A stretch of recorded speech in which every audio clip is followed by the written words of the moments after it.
Hola, en este video vamos a revisar la cátedra número 1, así que presten atención, junten todas sus guías, junten agüita y a revisar.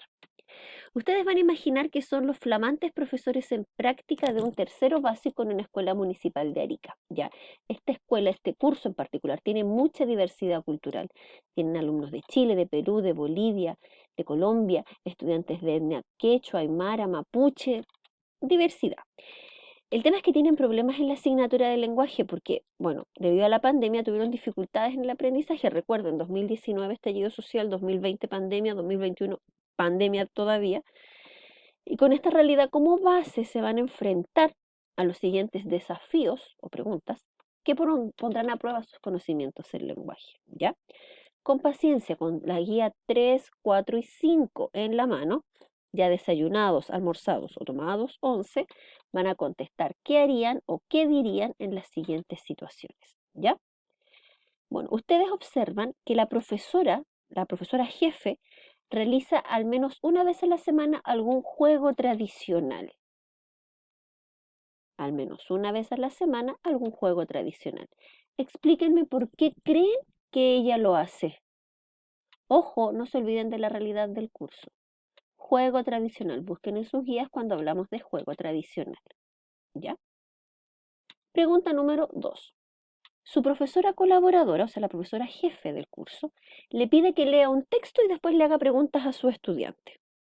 Pero usted le propone hacer actividades con este texto en torno a los momentos de la lectura, o sea, hacer actividades antes, durante y después de la lectura, no solamente hacerles preguntas después, ¿ya? Usted decide hacer solo oralidad, antes que los otros dos ejes, ¿ya? Cuénteme por qué, a través de dos argumentos, por qué trabajaría solamente eso. ¿Por qué trabajaría solo oralidad? ¿Y por qué o por qué trabajaría momentos de la lectura? ¿Por qué no hacerlo así? ¿Por qué no escoger escritura, por ejemplo?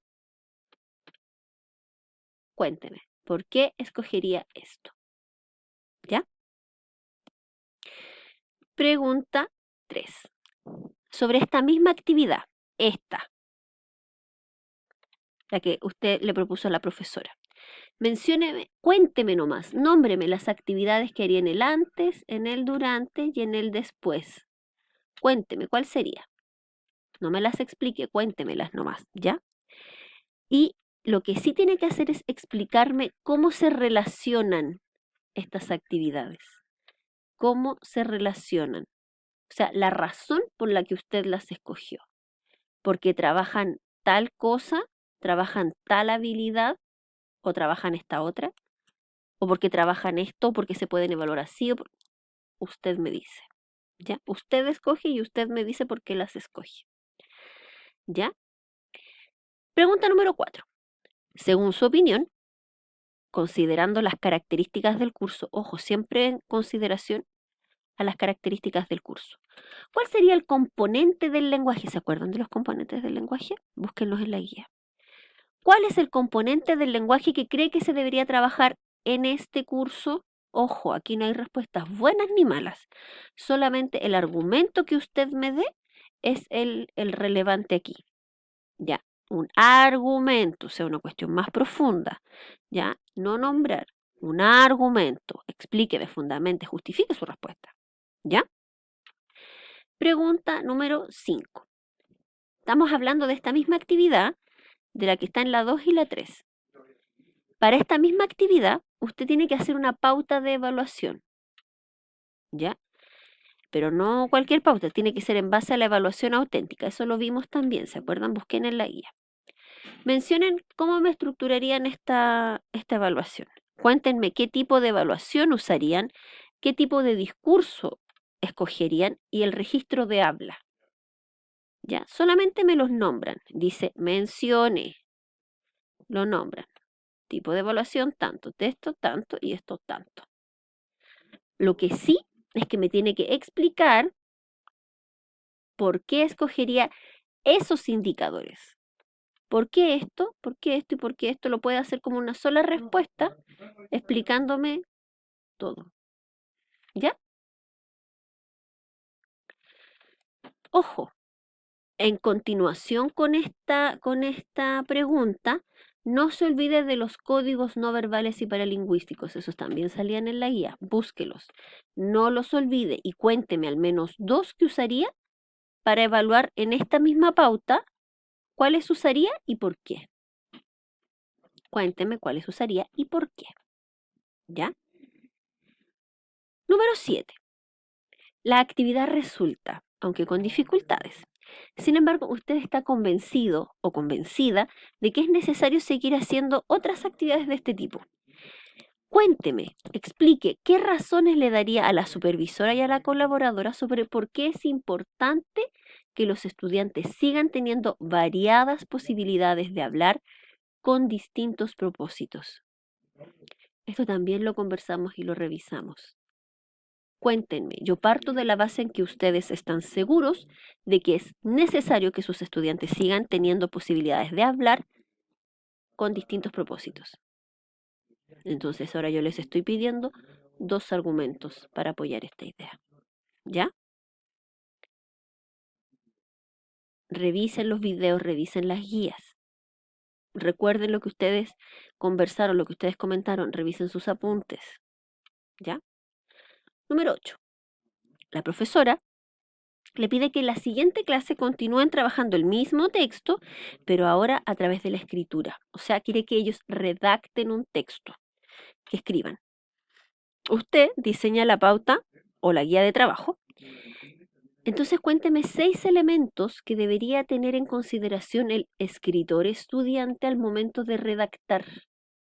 Cuando uno va a redactar, tiene que tener en consideración varios elementos, no es llegar y escribirla, tampoco la inspiración llega por obra y gracia del Espíritu Santo. Entonces usted tiene que tener ciertos elementos claros antes de comenzar.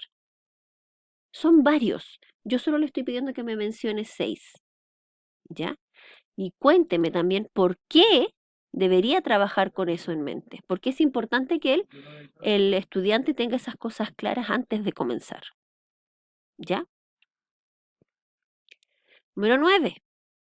Explíqueme una característica de la oralidad y otra de la lengua escrita que usted considere relevantes al momento de diseñar su actividad didáctica. Recuerde, cuando hablamos de actividad didáctica nos estamos refiriendo a estas actividades de acá arriba, ¿ya? 2, 3 y 4. Aquí tampoco hay respuestas buenas o malas, porque depende de las actividades que usted escogió y de los argumentos que usted me está entregando, es que tiene que seguir esa misma lógica para explicarme esto. Recuerde que revisamos las características de la oralidad y de la lengua escrita y sus semejanzas y diferencias, ¿ya? Y ahí es donde ustedes deben revisar esa información y seleccionar de acuerdo a su texto, de acuerdo, perdón, a sus actividades, eh, cuáles son esas características que consideran relevantes, ¿ya? Por eso es que es importante aquí su argumentación. Argumente, ¿ya? Número 10, última. Cuéntenme, consideren cómo debería ser la evaluación de la lectura y la escritura en base a la evaluación auténtica. Recuerden que aquí están haciendo un trabajo de escritura. Entonces, yo no les pido que me den un listado de características. Le pido que piensen en cómo debería ser esa evaluación y que recuerden las características de su curso. Están arriba, las hemos comentado durante todas las preguntas. Yo necesito que usted me explique claramente la relevancia de considerar el contexto del texto y el contexto del estudiante al momento de diseñar un material de trabajo y un material de evaluación. Recuerden que la evaluación y el material de trabajo son elementos que van juntos, van unidos en su desarrollo y que una cosa tiene que incluir a la otra. Por lo tanto, ¿cómo consideran el contexto del texto y el contexto del estudiante cuando hacen esto? ¿Ya? Bueno, chiquillos, espero que les haya quedado un poco más claro y si no, bueno, esta evaluación me la tienen que entregar el día viernes 04 del 06 hasta las 23:59. ¿Ya? Así que eso, chiquillos, ánimo, los espero mañana en la clase y estoy esperando también sus preguntas o sus dudas al correo que ustedes ya conocen. Que estén muy bien, nos vemos y éxito, mucho éxito.